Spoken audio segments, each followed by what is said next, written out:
MCQ exam master की आज की वीडियो में हम देखेंगे आरएसएसबी द्वारा आयोजित NHM and Raj MES department के लिए ऑडियोलॉजिस्ट के एग्जाम में पूछे गए कंप्यूटर के एमसीक्यूज को। इस एग्जाम के लिए एग्जाम डेट था 6 जून 2025। इसमें पूछे गए कंप्यूटर के क्वेश्चंस के लिए आप सिलेबस यहाँ स्क्रीन पर देख सकते हैं। अगर ये सेम सिलेबस आपके कॉम्पिटिटिव एग्जाम जिसकी आप प्रिपरेशन कर रहे हैं वहाँ पर मैच करता है तो इसमें पूछे गए एमसीक्यूज आपके एग्जाम के लिए काफ़ी हेल्पफुल रह सकते हैं। स्टार्ट करते हैं आज के फर्स्ट क्वेश्चन से। Which is a program that manages the computer hardware. पूछा गया है कि ऐसा कौन सा प्रोग्राम है दिए गए ऑप्शंस में से जो मैनेज करता है कंप्यूटर के हार्डवेयर को। इसमें दिए गए ऑप्शंस में से राइट आंसर रहेगा ऑप्शन बी, ऑपरेटिंग सिस्टम वही प्रोग्राम है जो कंप्यूटर के डिफरेंट हार्डवेयर को मैनेज करता है। नेक्स्ट क्वेश्चन है magnetic tapes are. Magnetic tape के बारे में हमें दिए गए ऑप्शंस में जो स्टेटमेंट है उसमें से करेक्ट वन को चूज करके बताना है। ऑप्शन आप यहाँ रीड कर सकते हैं।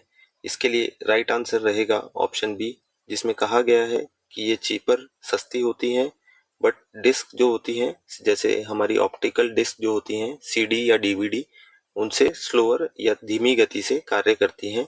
एग्जाम्पल आप यहाँ स्क्रीन पर देख सकते हैं। नेक्स्ट मूव करते हैं।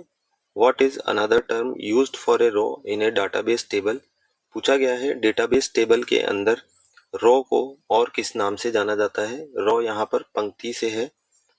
दिए गए ऑप्शन आप यहाँ रीड कर सकते हैं। इसके लिए राइट आंसर रहेगा ऑप्शन सी, रिकॉर्ड के नाम से भी रो को जाना जाता है एक डेटाबेस टेबल में। इसका एक एग्जाम्पल आप यहाँ स्क्रीन पर देख सकते हैं जहाँ पर डिफरेंट रॉज के अंदर जैसे फॉर एग्जाम्पल आप यहाँ देखेंगे एजेंट कोड के नीचे A007 जो लिखा गया है उस रो के अंदर A007 एजेंट कोड की सारी डिटेल्स हैं और उसे ही रिकॉर्ड कहा जाता है। नेक्स्ट मूव करते हैं। What is the primary goal of artificial intelligence. हमें आर्टिफिशियल इंटेलिजेंस का मुख्य उद्देश्य बताना है दिए गए ऑप्शंस में से और हमें जो मोस्ट अप्रोप्रिएट ऑप्शन जो है वो चूज करना है।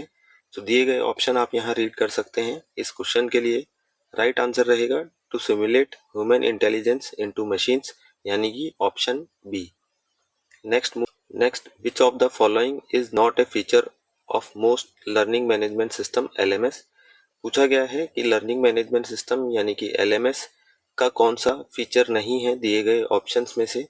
सो इसका राइट आंसर रहेगा ऑप्शन डी, मैनेजिंग हार्डवेयर। ये एक LMS या लर्निंग मैनेजमेंट सिस्टम का कार्य नहीं है। बाकी सभी दिए गए ऑप्शन एक LMS फुलफिल करता है। नेक्स्ट मूव करते हैं। Which of the following statement is true in context to ROM, PROM, EPROM and EEPROM। उम्मीद है इन सभी की फुल फॉर्म आप सभी को पता होंगी। ये रीड ओनली मेमोरी के टाइप हैं ये सभी, और सवाल में पूछा गया है कि ये सभी जो रोम है जितने भी टाइप की उनके कॉन्टेक्स्ट में कौन सा स्टेटमेंट सही है दिए गए ऑप्शंस में से। तो हमें सभी को पता है कि जो रीड ओनली मेमोरी है वो एक नॉन वैलेटाइल मेमोरी है, यानी कि इसमें जो डेटा होता है वो हमेशा स्टेबल रहता है, कभी भी रिमूव नहीं होता है। तो इसके लिए राइट आंसर है ऑप्शन बी। नेक्स्ट मूव करते हैं। Select the device which is not A type of direct data entry devices. इसमें हमें दिए गए ऑप्शंस में से चूज करना है कि वो कौन सा टाइप नहीं है डायरेक्ट डेटा एंट्री डिवाइस का या एक इनपुट डिवाइस का। तो दिए गए ऑप्शंस में से आप ऑप्शन एलिमिनेशन के मेथड से भी जा सकते हैं और ये एक इजी क्वेश्चन भी है जहां पर इसका राइट आंसर रहेगा ऑप्शन बी, प्लॉटर। प्लॉटर एक डायरेक्ट डेटा एंट्री डिवाइस नहीं है जबकि एक आउटपुट डिवाइस है। Next, in comparison to other methods why is the sandbox detection method considered to be the safer. सवाल में पूछा गया है कि सैंडबॉक्स डिटेक्शन मेथड जो कि एक मेलवेयर आइडेंटिफिकेशन टेक्निक है, ये बाकी अदर जो मेथड्स होते हैं मेलवेयर डिटेक्शन के उनके बजाय ज़्यादा सुरक्षित क्यों मानी जाती है। दिए गए ऑप्शन आप यहाँ रीड कर सकते हैं। इसके लिए राइट आंसर रहेगा ऑप्शन बी, जिसमें कहा गया है it executes file in A virtual environment. Next move करते हैं। What is the significance of IT governance in the medical field. Question में पूछा गया है कि IT गवर्नेंस का मेडिकल फील्ड में क्या महत्वपूर्ण योगदान है या सिग्निफिकेंस है। तो इसके लिए ऑप्शन आप रीड कर सकते हैं। राइट आंसर रहेगा ऑप्शन बी, जिसमें कहा गया है ensures data security, integrity and accessibility. इस क्वेश्चन को ऑप्शन एलिमिनेशन मेथड से भी किया जा सकता है। नेक्स्ट मूव करते हैं, Arun has installed A printer but it is not working, which explanation is most likely. सवाल में पूछा गया है कि अरुण नाम से कोई व्यक्ति है जिन्होंने अब एक प्रिंटर इंस्टॉल किया है बट वो कार्य नहीं कर रहा है। इसके लिए कुछ एक्सप्लेनेशन दिए गए हैं कि क्या कारण हो सकता है। तो हमें जो सबसे ज़्यादा नज़दीकी कारण है वो ऑप्शंस में से सेलेक्ट करना है। ऑप्शन आप रीड कर सकते हैं। इसके लिए राइट आंसर रहेगा ऑप्शन बी, जिसमें कहा गया है कि जो डिवाइस ड्राइवर है प्रिंटर का वो आउट ऑफ डेट हो सकता है, जिस वजह से वो कंपेटिबल नहीं है और वर्क नहीं कर रहा है। नेक्स्ट मूव करते हैं क्वेश्चन 11, जिसमें असर्शन और रीजन दिया गया है। असर्शन में कहा गया है malware is a serious concern while downloading free files from the internet. कहा गया है कि इंटरनेट से कोई भी फ्री फाइल या जो फ्री में उपलब्ध है उस फाइल को डाउनलोड करते समय मेलवेयर होने की आशंका बहुत ज़्यादा रहती है या उसका खतरा बना रहता है। रीजन में कहा गया है कि मेलवेयर डेवलपर्स जो होते हैं वो फ्रिक्वेंटली ऐसे ही दर्शाते हैं अपने जो फाइल्स हैं उनको कि वो काफ़ी भरोसेमंद हैं और वो फ्री में अवेलेबल हैं, ताकि जो लोग हैं वो उनके जाल में फंस जाएं और उनके फ्री जो मेलवेयर टाइप के जो सॉफ्टवेयर्स हैं उनको इंस्टॉल कर लें अपने सिस्टम के अंदर। तो यहाँ असर्शन और रीज़न के बेस पे हमें कंक्लूजन यहाँ बताना है ऑप्शंस में से। तो इसका राइट आंसर रहेगा ऑप्शन ए, जिसमें असर्शन और रीज़न दोनों ही बातें करेक्ट हैं। नेक्स्ट क्वेश्चन 12, इसके स्टेटमेंट में कहा गया है freeware programs are given away free of charge and the programmer retains all rights to the software.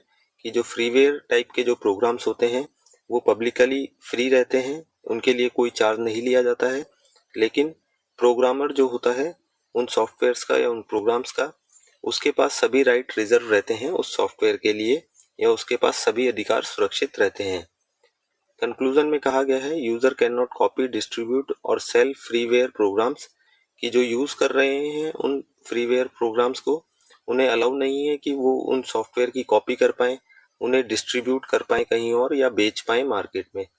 सो हमें कंक्लूजन बताना है इस स्टेटमेंट और कंक्लूजन के अकॉर्डिंग। इसके लिए राइट आंसर रहेगा option B, both statement and conclusion are correct. Next move करते हैं, what is the time frame for filing an appeal to the cyber appellate tribunal under section 57 of the IT act. सवाल में पूछा गया है कि IT act के section 57 के अकॉर्डिंग साइबर अपीलेट ट्रिब्यूनल में कितने दिन तक जो अपील है वो फाइल की जा सकती है।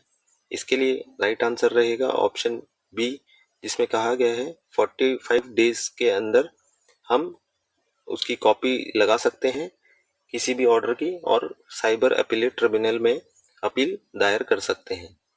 नेक्स्ट मूव करते हैं। मूव करने से पहले आप यहाँ स्क्रीनशॉट देख सकते हैं। अंडर सेक्शन 57 क्लॉज 3 में दिया गया है टाइम लिमिट जिसके अंदर आप अपील फाइल कर सकते हैं। नेक्स्ट मूव करते हैं, which of the following is an example of A nibble. Nibble का एग्जाम्पल कौन सा है दिए गए ऑप्शंस में से। तो इसका राइट आंसर जानने से पहले हमें निबल के बारे में पता होना चाहिए। निबल में 4 बिट्स रहती हैं और 4 बिट बन के एक निबल बनाता है। तो दिए गए ऑप्शंस में से अगर आप कोई भी काउंट करेंगे डिजिट्स को तो 4 बिट का एक ही ऑप्शन है, वो है ऑप्शन बी। सो इसके लिए राइट आंसर रहेगा ऑप्शन बी। नेक्स्ट मूव करते हैं, SAN and NAS technologies are associated with which type of storage. SAN और NAS, SAN या NAS टेक्नोलॉजी किससे संबंधित है और किस टाइप के स्टोरेज हैं, हमें ये बताना है। तो अगर इनकी फुल फॉर्म भी किसी को मालूम है तो करेक्ट आंसर दिया जा सकता है। इसके लिए राइट आंसर रहेगा ऑप्शन बी, ये एक नेटवर्क टाइप के स्टोरेज हैं। इनकी डिटेल्स आप यहाँ स्क्रीन पर देख सकते हैं। इसी के साथ हमारे आज के क्वेश्चन एंड होते हैं। वीडियो अच्छा लगा हो तो लाइक करें, चैनल को सब्सक्राइब करें